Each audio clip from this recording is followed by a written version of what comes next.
सांगावावर आपण पाहतोय दिवसभराच्या घडामोडी। जातीय जनगणनेमध्ये ओबीसीचा कॉलम नाही, ही फसवणूक आहे। राष्ट्रीय ओबीसी महासंघाचे अध्यक्ष बबनराव ताबाडे आक्रमक। 23 मार्चला दिल्लीमध्ये आंदोलनाचा इशारा। चंद्रपूरमध्ये भाजपचा महापौर बसल्यानंतर सुधीर मुनगंटीवारांची रील्स व्हायरल। किंग मेकर असं म्हणत किशोर जोरगेवार यांना डिवचण्याचा प्रयत्न।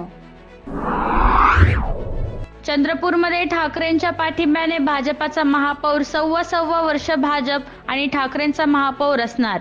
वंचितचे 2 नगरसेवक अनुपस्थित राहिल्याने काँग्रेसचा पराभव। अनुपस्थित राहण्याचा आदेश दिल्याने वंचितकडून शहराध्यक्ष स्नेहल रामटेक यांची हकालपट्टी।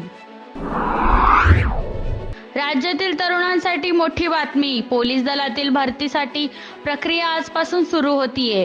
एकूण 15,631 पदांसाठी शारीरिक चाचण्या आजपासून घेतल्या जातील।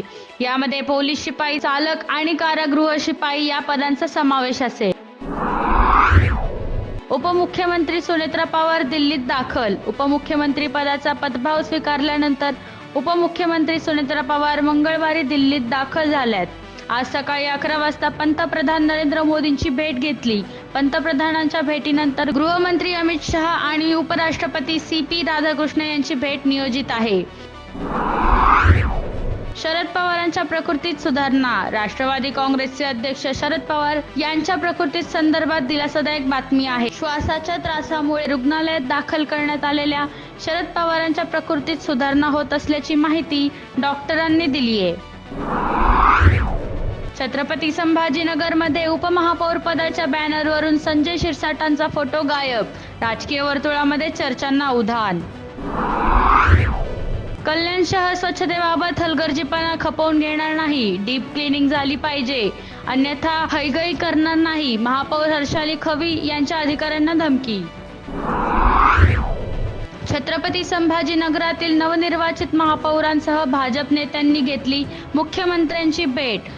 महापालिकेतील सत्ता स्थापनानंतर मुख्यमंत्री भेटीसाठी भाजप नेत्यांची एकत्रित हजेरी।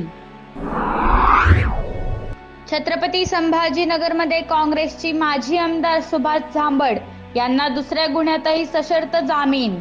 21 कोटींच्या बोगस ठेवी तारण दाखवत अपहार केल्याप्रकरणी 1 लाख रुपयांच्या जात मुसलक्यावर जामीन। या होत्या आजच्या दिवसभराच्या घडामोडी। अशा विविध घडामोडी जाणून घेण्यासाठी सबस्क्राईब करा सांगावा। पाहत रहा सांगावा।